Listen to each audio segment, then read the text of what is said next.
الحمد لله نحمده ونستعينه ونستغفره ونؤمن به ونتوكل عليه ونعوذ بالله من شرور أنفسنا ومن سيئات أعمالنا من يهده الله فلا مضل له ومن يضلل فلا هادي له ونشهد أن لا إله إلا الله وحده لا شريك له ونشهد أن سيدنا ومولانا محمدا عبده ورسوله صلى الله تبارك وتعالى عليه وعلى آله وأصحابه وذرياته أجمعين. أما بعد فأعوذ بالله من الشيطان الرجيم. بسم الله الرحمن الرحيم. تبت يدا أبي لهب وتب ما أغنى عنه ماله وما كسب سيصلى نارا ذات لهب وامرأته حمالة الحطب في جيدها حبل من مسد. صدق الله مولانا العلي العظيم.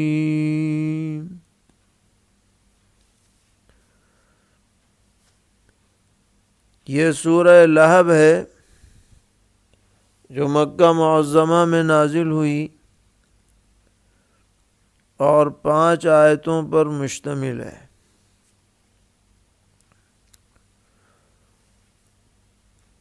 اس سورہ مبارکہ میں ایک انتہائی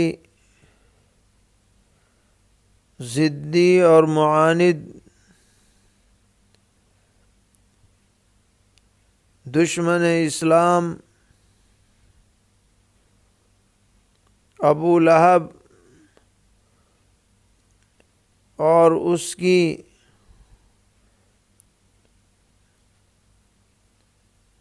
فتنہ کرنے والی انتہائی نامعقول بیوی کے برے انجام کا تذکرہ کیا گیا ہے.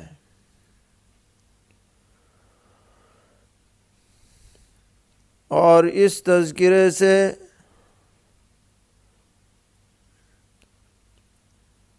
بہت سی عبرت کی باتیں نکل کر سامنے آتی ہیں.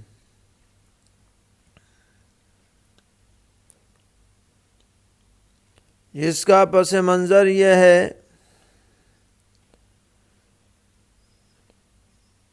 کہ نبی اکرم علیہ الصلاۃ والسلام کی بعثت کے بعد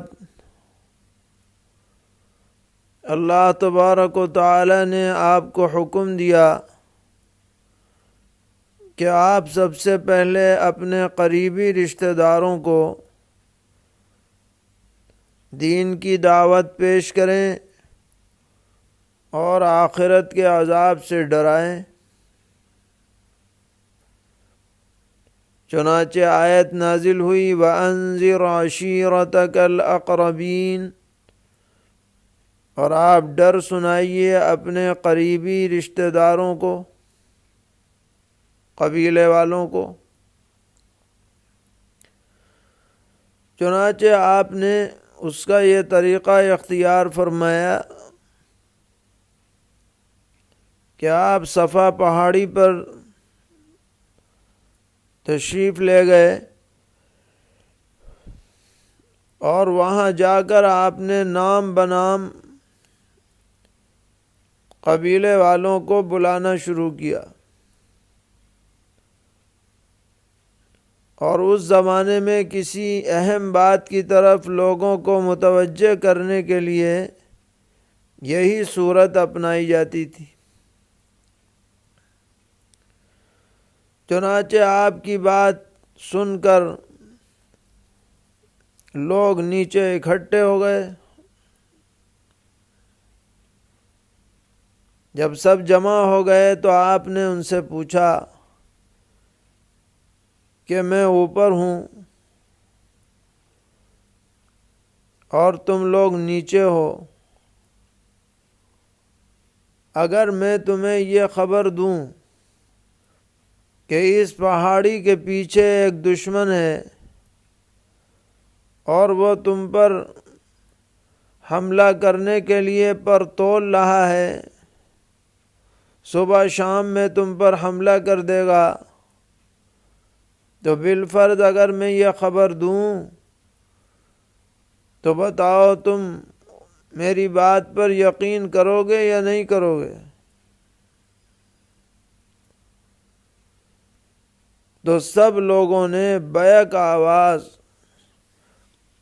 یہ جواب دیا کہ ہم نے آپ سے کبھی بھی جھوٹی بات کا تجربہ نہیں کیا، آپ نے تو جب بھی بولا ہے سچ ہی بولا ہے، اس لیے گویا ہم آپ کی بات پہ ضرور یقین کر لیں گے اگر آپ ایسی خبر دیں۔ جب سب نے آپ کی صداقت کا اقرار کر لیا تو اب آپ نے اپنا مدعا پیش فرمایا کہ میں تمہیں اللہ کے عذاب سے ڈراتا ہوں، ایمان لے آؤ کامیاب ہو جاؤ گے، ایک اللہ کی عبادت کرو، اس کے ساتھ کسی کو شریک نہیں ٹھہرانا ہے۔ تو اس مجمع کے اندر آپ کا سگا چچا ابو لہب، جس کا اصل نام عبد العزیٰ تھا، اس نے بڑی جھنجھلاہٹ کے ساتھ دونوں ہاتھوں کو جھٹک کر یہ کہا، علی ھذا جمعتنا، کیا اسی مقصد سے تم نے ہمیں یہاں جمع کیا تھا کہ ہم ایک اللہ کی عبادت کریں اور بقیہ کو سب کو چھوڑ دیں؟ تو بڑا ہی ناگواری کا اس نے مظاہرہ کیا، جس کا نام ہے ابو لہب، لقب ہے ابو لہب، کنیت۔ وہ کہتے ہیں کہ کنیت تو اس لیے رکھی گئی تھی کہ یہ بڑا گورا چٹا تھا، لہب کے معنی چمکدار شعلے کے آتے ہیں، تو اس کا نام ہی ابو لہب رکھ دیا خوبصورتی کی وجہ سے۔ لیکن قرآن پاک نے بھی اسی لقب کو یہاں پر ذکر فرمایا، اس سے دوسری بات کی طرف اشارہ کرنا مقصود ہے کہ لہب کے معنی دہکتی ہوئی آگ کے بھی آتے ہیں، تو یہ ابو لہب دراصل جہنمی ہے، تو یہ نام ہی اس کے لیے جہنمی ہونے کا اشارہ کر رہا ہے۔ تو اس نے تمام مروت اور اخلاق کی حدوں کو پار کر دیا، بعض روایتوں میں تو یہاں تک ہے کہ اس موقع پر اس نے ہاتھ میں پتھر اٹھا لیے حضور کو مارنے کے لیے۔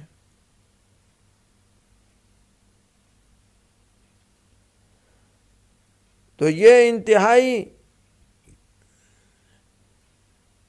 آخری درجے کی کمینگی کی بات تھی کہ بجائے ایک حق بات کو سمجھنے کے، سوچنے کے، غور کرنے کے، اس نے برملا اس کو جو ہے نظر انداز کر دیا اور تحقیر آمیز رویہ اختیار کیا ہے۔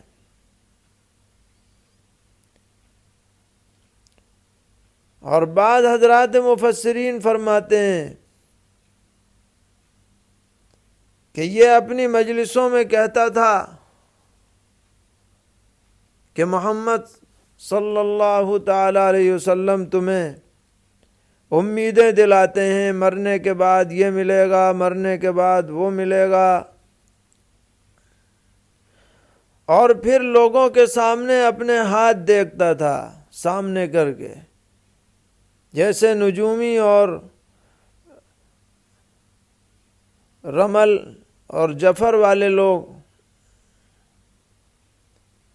دیکھتے ہیں، اور لوگوں سے کہتا تھا ہاتھ میں تو مجھے کچھ نظر آ نہیں رہا۔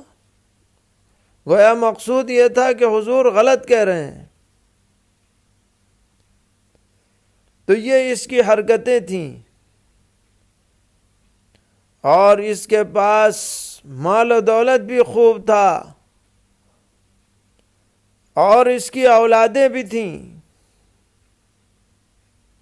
حد تو یہ ہے کہ اس کے 2 بیٹوں سے، عتبہ اور عتیبہ سے، پیغمبر علیہ السلام کی 2 صاحبزادیوں کا رشتہ پکا ہو چکا تھا۔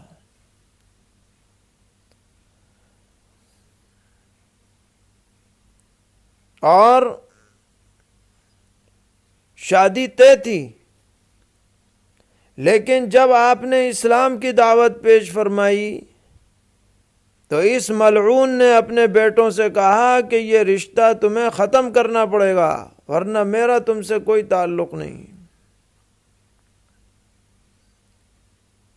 تو روایت میں ہے کہ عتبہ تو خاموش رہا، ختم تو اس نے بھی کر دیا تھا، لیکن وہ خاموش رہا، مگر عتیبہ جو تھا وہ پیغمبر علیہ السلام کے پاس جا کر اس نے بڑی بدتمیزی کی،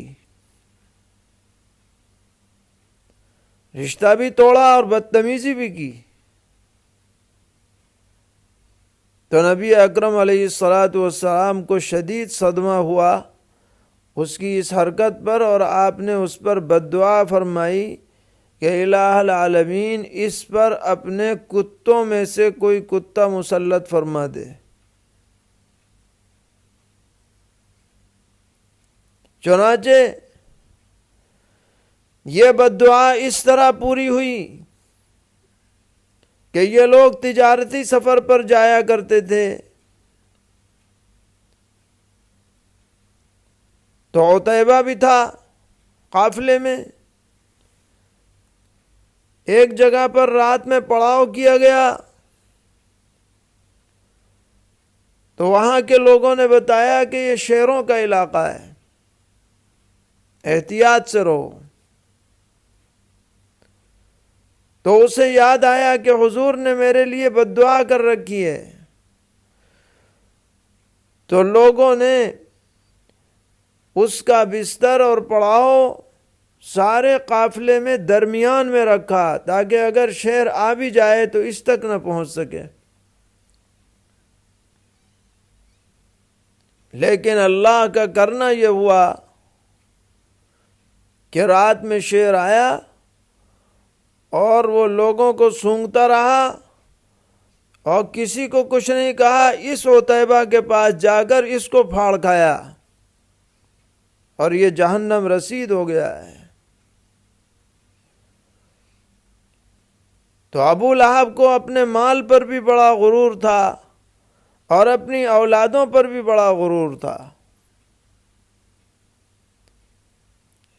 لیکن اس کا کیا انجام ہوا؟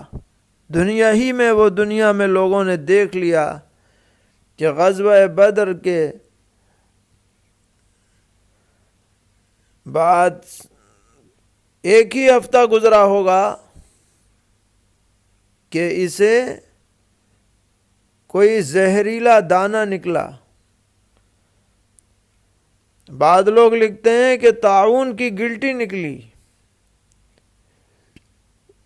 نہایت تکلیف دے،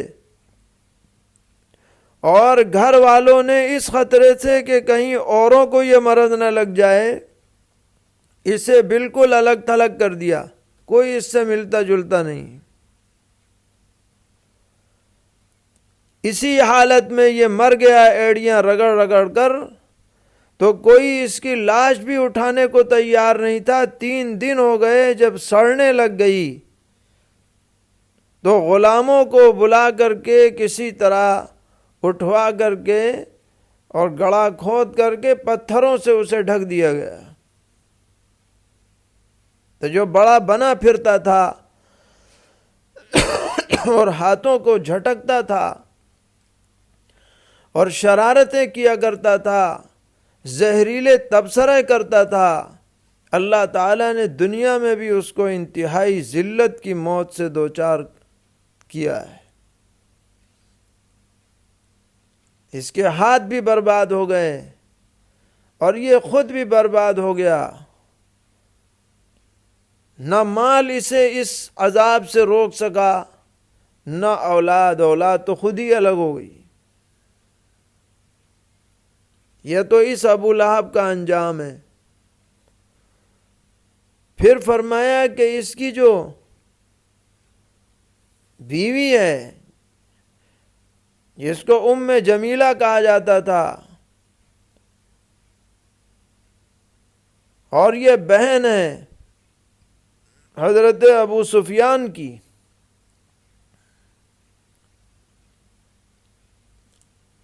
جو اس وقت اسلام نہیں لائے تھے، بعد میں اسلام لائے،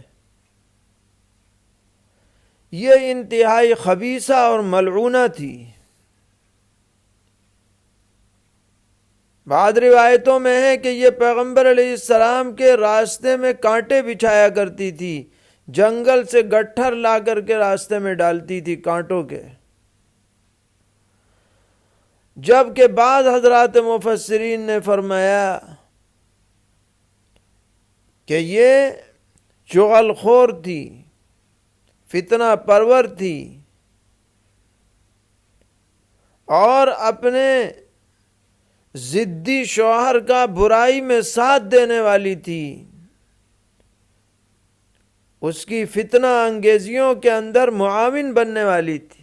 اس اعتبار سے اسے کہا گیا کہ یہ بوجھ کو اٹھانے والی ہے، حمالۃ الحطب ہے۔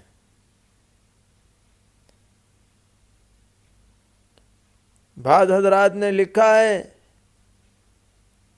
کہ یہ بوجھ اٹھا کر کے لا رہی تھی حقیقی، اور جیسا کہ بوجھ اٹھانے والیاں عورتوں کا طریقہ رہتا ہے کہ پیچھے کمر پر لاد کر اس کی رسی پیشانی پہ باندھ دیتی ہیں تاکہ سہولت سے بوجھ اٹھایا جا سکے۔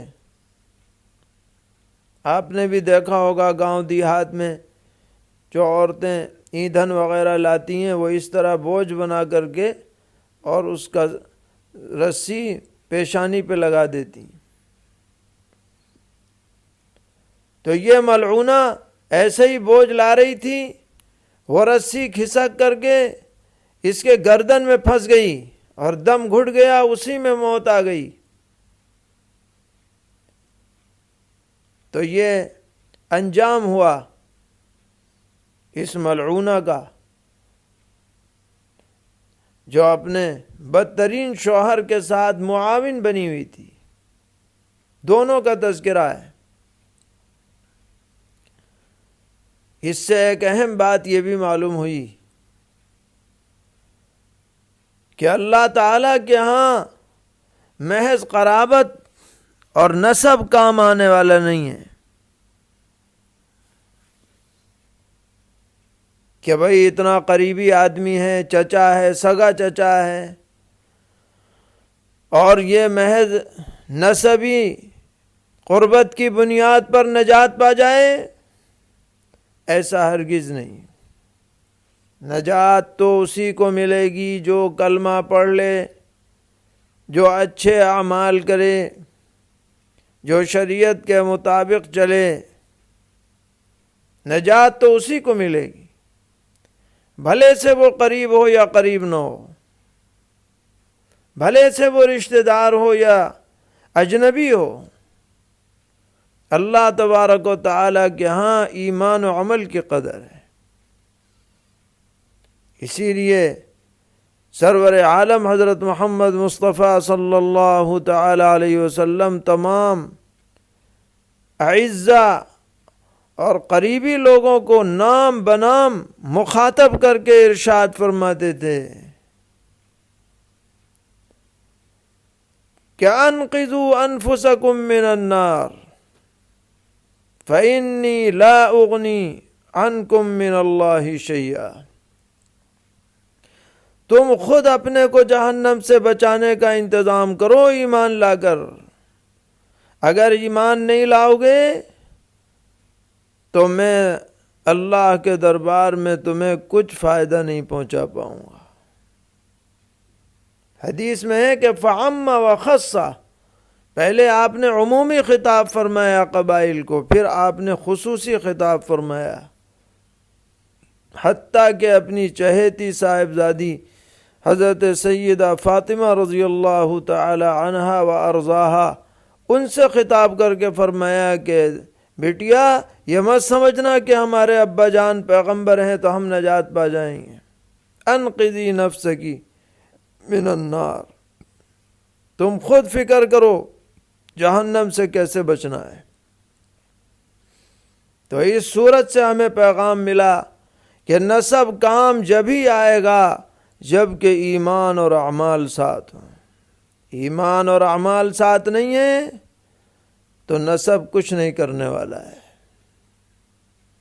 حدیث میں فرمایا پیغمبر علیہ الصلوۃ والسلام نے کہ من ابطأ به عمله لم يسرع به نسبه، جس کا عمل اسے پھسڈی بنا دے اس کا نسب اسے آگے نہیں لے جا سکتا ہے۔ اسی طرح اس صورت سے یہ بھی معلوم ہوا کہ کوئی اپنے مال و دولت پر یا اپنے بچوں پر، نرینہ اولاد پر بھروسہ نہ کرے۔ اللہ کے دربار میں یہ چیزیں آدمی کو عذاب سے نہیں بچا پائیں گی۔ اپنے اعمال کو، اپنی زندگی کو، کردار کو درست کرے۔ تیسری بات یہ پتہ چلی کہ چغل خور کا برا انجام ہے۔ جو کسی ظالم کا معاون بنے، چاہے وہ عملی طور پر معاون ہو یا زبانی طور پر معاون ہو، قابل مذمت ہے، قابل صد مذمت ہے۔ جیسا کہ یہ ابو لہب کی بیوی جو اپنے ظالم شوہر کی معاون بنی ہوئی تھی، اس کے ہاں میں ہاں ملانے والی، اس کے کام میں اور اس کی باتوں میں ساتھ دینے والی، لوگوں کے اندر چغلیاں پھیلانے والی، برائیاں پھیلانے والی، اس کا بھی برا اور بدترین انجام ہوا ہے۔ فرمایا تبت یدا ابی لہب وتب، ابو لہب کے ہاتھ ٹوٹ گئے اور وہ خود بھی ٹوٹ گیا۔ بڑا جھٹک رہا تھا، بڑا اپنے کو کر و فر کا اظہار کر رہا تھا، ساری چیزیں دھری کی دھری رہ گئیں، بیڑا غرق ہو گیا اس کا۔ ما اغنى عنه ماله وما كسب، اس کو کچھ بھی کام نہ آیا، اس کا مال اور جو کچھ اس نے کمایا تھا کوئی چیز بھی اس کے کام نہیں آئی، شرافت ہو، عزت ہو، وجاہت ہو، ڈینگے ہانکنا ہو، کچھ بھی کام نہیں آیا، سب دھرا کا دھرا رہ گیا۔ سَيَصْلَىٰ نَارًا ذَاتَ لَهَبٍ، ان قریب وہ پڑے گا ایک ایسی آگ میں جو لپٹیں مارتی ہوئی ہے، بڑی خطرناک آگ ہے، اسی میں اسے ڈالا جائے گا، بس مرنے کی دیر ہے۔ وَامْرَأَتُهُ حَمَّالَةَ الْحَطَبِ، اور اس کی بیوی بھی جائے گی اس کے ساتھ، جو ایندھن سر پر اٹھانے والی ہے۔ فِي جِيدِهَا حَبْلٌ مِّن مَّسَدٍ، اس کی گردن میں رسی ہے مونج کی، اچھی طرح بٹی ہوئی رسی ہے۔ اس سے دنیاوی رسی بھی مراد ہو سکتی ہے، اور زیادہ تر مفسرین نے جہنم کے اندر جو اس کے ساتھ عذاب کا معاملہ پیش آئے گا وہ مراد لیا ہے، کہ اس کے گلے میں زنجیریں ڈالی جائیں گی، طوق ڈالے جائیں گے، اور انتہائی ذلتناک عذاب سے وہ دوچار ہوگی۔ اللہ تعالی ہم سب کو ہر طرح کی غلطیوں سے محفوظ فرمائے، اپنی رضا اور خوشنودی سے مالا مال فرمائے، ہر قسم کے شرور اور فتن سے محفوظ فرمائے، دین پر استقامت نصیب فرمائے۔ وآخر دعوانا ان الحمد للہ رب العالمین۔